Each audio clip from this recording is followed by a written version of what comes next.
या पुरणपोळी खायला. कशी मग पुरणपोळी गुरुचैत्र पारायणाची सांगता, त्यामुळं मग पोळी. आणि खरंच पोळी जर फुगली तर पोरगी काय शिकली. उलटे हो. आता चालली तव्याच्या बाहेर पोळी हाणली उडी आणि तू तेल हाणली उडी उडी उडी उडी. हा तेल लाव. गॅस कमी करा. मी हिला म्हणलं गॅस कमी करते. पुरणाची पोळी ही आलीच पाहिजे. परत नवऱ्याच्या घरी गेल्यावर काय शिकलं तो आईनी म्हणते ना. कशी केली आमच्या पोरीनी पोळी नक्की सांगा कमेंटमध्ये. एकच नंबर. वा वा. गॅस कमी करा. ही पोरगी पोळी करते आणि ह्या भाजी त्या अक्का यांची तर पहिली वारी असं आहे ना ते पुरणाची. गुरुचैत्र पारायणाची सांगताय म्हणून पोळी. तर बघा देवाराकडे बघितलं छान वाटतं.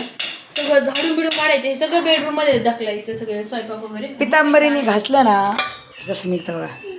देव नाही घासले ग. हेच घासलं फक्त. सगळं नाही निघले. सारखं आता मी आमटी टाकी दे एकीकड आणि हे करते तुम्ही एकीकडं करा.